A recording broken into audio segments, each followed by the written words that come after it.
Ah, se meu povo me escutasse e me servisse com integridade, eu abriria as janelas do céu e lhe daria o trigo mais fino.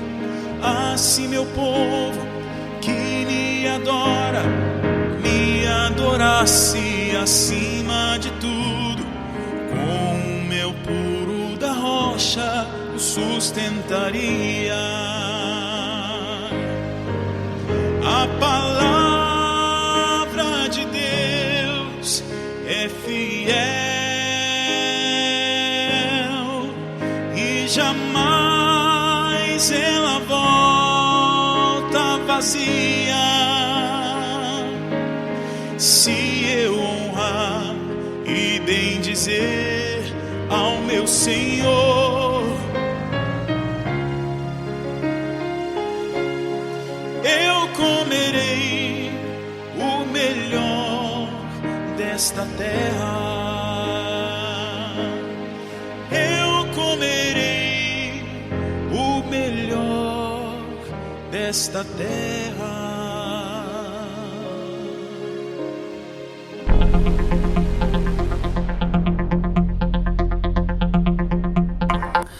Olá a todos, dando continuidade ao estudo, mergulhando na palavra Crônicas, segundo Crônicas 13. Bom, nós falávamos ontem sobre segundo Crônicas 12 e agora segundo Crônicas 13. Diz assim: no ano 18º do rei Jeroboão, Abiás começou a reinar sobre Judá. 3 anos reinou em Jerusalém, e era o nome de sua mãe Micaia, filha de Uriel de Gibeá, e houve guerra entre Abiás e Jeroboão. Bom, aqui o que destaca em 2 Crônicas 13, fala a respeito de Abiás, que reina e peleja contra Jeroboão. Abiás era rei de Judá, Jeroboão rei de Israel. Você sabe que Abiás, ele manteve os princípios da fé, ele manteve os princípios da palavra. Jeroboão se perdeu, se corrompeu, enfim, e houve essa guerra.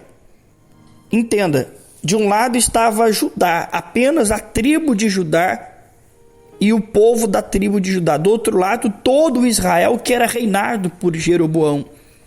Olha só, Abiás ordenou a peleja com um exército de valentes guerreiros, 400.000 homens escolhidos, e Jeroboão dispôs contra ele a batalhar, com 800.000 homens escolhidos, todos homens corajosos. Então você vê que de um lado estava Judá e Abiás, que não tinha se perdido. Entenda bem esse ponto. Abiás e o povo e os soldados, os guerreiros de Judá, manteve os princípios da palavra e da fé. Eram 400.000 homens escolhidos. Do outro lado, Jeroboão, que reinava sobre Israel estava dividido. Então, 800.000 homens escolhidos por Jeroboão. Só que um detalhe: Jeroboão e Israel estava corrompido. Jeroboão tinha se entregado às idolatrias, a outros deuses. Você vai perceber isso mais embaixo. Versículo 4: pôs-se Abiás em pé em cima do monte Zemaraim, que está na montanha de Efraim, e disse: ouve-me, Jeroboão e todo Israel, porventura não vos convém saber que o Senhor Deus de Israel deu para sempre a Davi a soberania sobre Israel, a ele e aos seus filhos por uma aliança de sal? Você vê que Abiás pergunta para Jeroboão: ele se pôs no alto e perguntou: vem cá, ô Jeroboão, você não sabe? Você não sabe que Deus, ele tem uma aliança com Israel? O que você fez com Israel? Você corrompeu Israel. Em outras palavras, ele deixou claro, Abiás deixou claro para Jeroboão que Deus não estava mais com ele, porque ele tinha quebrado a aliança. Aliás, ele fala sobre uma aliança de sal. Aliança de sal. Você sabe que o sal traz gosto, o sal traz sabor. E a aliança que Deus tinha feito com Israel era uma aliança de sal, uma aliança na base do amor, do prazer, do gosto. Deus tinha gosto em Israel nos períodos de Davi. Olha só a resposta de Jeroboão. Contudo, levantou-se Jeroboão, filho de Nebate, servo de Salomão, filho de Davi, e se rebelou contra seu senhor. Vê como Jeroboão estava mal. Ajuntaram-se a ele, olha só, versículo 7. Ajuntaram-se a ele homens vadios, filhos de Belial, fortificaram-se contra Roboão, filho de Salomão, sendo Roboão ainda jovem e terno de coração, e não lhes podia resistir. E agora julgais que podeis resistir ao reino do Senhor?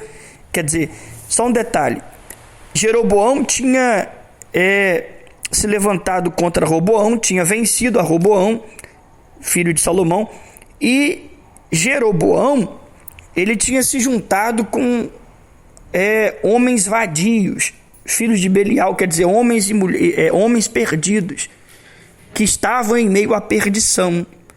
Você vê que Abiás chega a dizer para ele: olha, você sabe que você acha que vai poder resistir ao reino do Senhor? Ele fala no versículo 8, né? Agora julgais que podeis resistir ao reino do Senhor, que está na mão dos filhos de Davi, visto que sois uma grande multidão, e tendes convosco os bezerros de ouro que Jeroboão vos fez para deuses. Você vê como Jeroboão e Israel estavam entregues a outros deuses. Olha o versículo 9. Não lançastes vós para fora os sacerdotes do Senhor, os filhos de Arão e os levitas, e não fizestes para vós sacerdotes como os povos das outras terras? Qualquer que venha consagrar-se com um novilho e 7 carneiros, logo se faz sacerdote daqueles que não são deuses. Quer dizer, Israel e Jeroboão tinham lançado fora os sacerdotes de Deus, os servos de Deus, e tinham levantado sacerdotes que não eram de Deus. Quer dizer, tinha consagrado lá sacerdotes idólatras.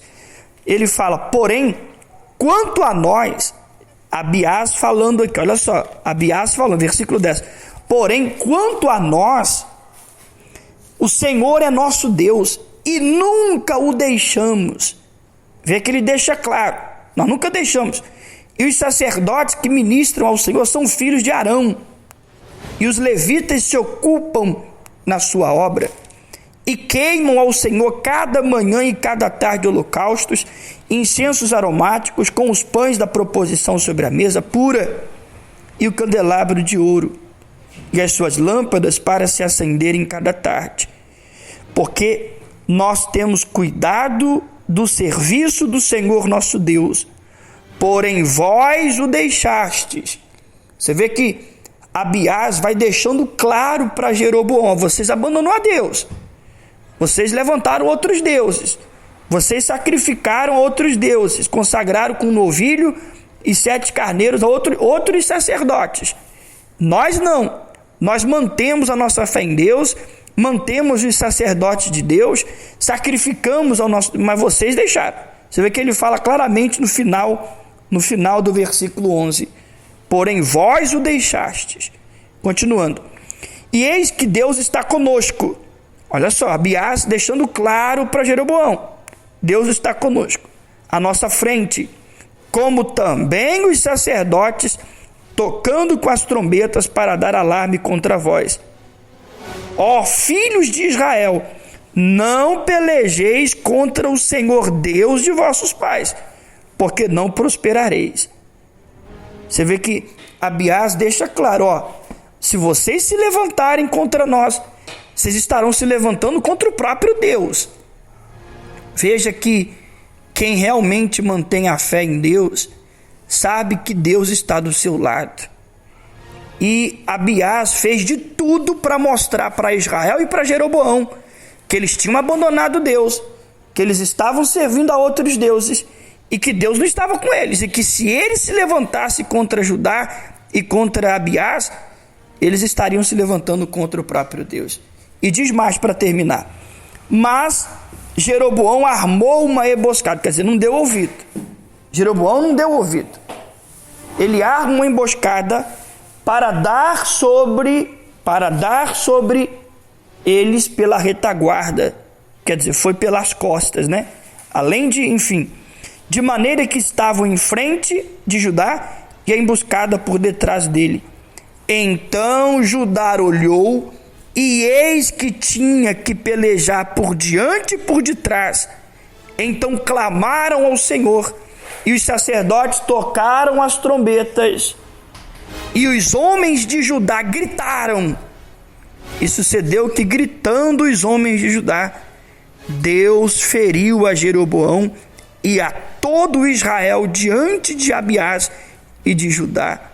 E os filhos de Israel fugiram de diante de Judá, e Deus os entregou na sua mão, de maneira que Abiás e o seu povo fizeram grande matança entre eles, porque caíram feridos de Israel 500.000 homens escolhidos. Foram humilhados os filhos de Israel naquele tempo, e os filhos de Judá prevaleceram, porque confiaram no Senhor Deus de seus pais. E Abiás perseguiu Jeroboão, tomou-lhes a cidade, a Betel com os lugares da sua jurisdição, e a Jessana com os lugares da sua jurisdição, e a Efron com os lugares de sua jurisdição. Jeroboão não recobrou mais o seu poder nos dias de Abiás, porém o Senhor o feriu e morreu. Abiás, porém, se fortificou, tomou para si 14 mulheres, gerou 22 filhos, 16 filhas. E os demais atos de Abiás, tanto os seus caminhos como as suas palavras, estão escritos na história do profeta Ido. Bom, resumo final para a gente terminar o mergulhando na palavra de hoje. Aquele que mantém os princípios da fé sempre vai prevalecer. Você percebeu? Jeroboão tinha 800.000 homens valentes, mas Jeroboão e aqueles homens estavam mal com Deus, tinham quebrado a aliança, virado as costas, e se deu mal. Todos os que deixam o Senhor não tem como vencer. Você vê que Judá tinha 400.000, o dobro, né? O dobro. Jeroboão e Israel estavam com 800.000, foram derrotados. 500.000 homens de Israel foram mortos, porque quem está com Deus está com a vitória. Pense bem nisso. Abiás, ele se fortificou, se fortaleceu em Judá, e ele reinou também sobre Israel. Amanhã, mergulhando da palavra, será a continuidade, né? 2 Crônicas 14. E olha, já para terminar, falta menos de um minuto para a transmissão cair, você precisa refletir sobre isso. Abiás manteve os princípios da fé. Deus foi com ele. Será que você não tem perdido os princípios da fé? Pense nisso. Tá certo? Vamos ficando por aqui. Deus abençoe a todos. Um abraço. Se meu povo me escutasse e me servisse com integridade, eu abriria as janelas do céu e lhe daria o trigo mais fino. Se meu povo que me adora, me adorasse assim